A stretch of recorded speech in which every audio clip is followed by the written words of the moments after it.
注意力唔集中，成日唔記得嘢，好多人以為係年紀大咗正常，但其實一啲係大腦發出咗明確營養需求信號，唔係你老咗，係你腦細胞同你講我餓緊。你有冇試過咁樣？啱啱想講嘅嘢，突然間就講唔出口。明明瞓夠8個鐘，但日頭依然好攰，成日打喊路。睇文件嗰陣，思緒好似飄緊咁，點都集中唔到。呢啲時刻呢，唔係你唔精神，係你個腦真係需要幫手咯。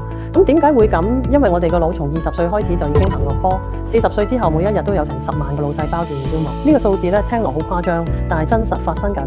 腦細胞入邊有種叫卵磷脂嘅物質，佢佔咗成2成，係神經傳導嘅關鍵材料。仲有 DHA， 佢係腦細胞膜嘅重要成分，冇咗佢，腦細胞根本砌唔起。再加上大腦嘅耗氧量佔全身1/4，氧氣唔夠，個腦自然轉得慢。呢啲唔係老化，係缺料。保護大腦，除咗避免熬夜、飲酒、吸煙呢啲損害行為之外，更關鍵係主動俾翻啲佢需要嘅材料佢。你可以記住4種食物：雞蛋入邊有豐富卵磷脂，深海魚提供大量 DHA， 鹽菜補鐵保養，豆類例如花生、紅豆、黑豆入邊有蛋白質同必需氨基酸，幫腦細胞修復。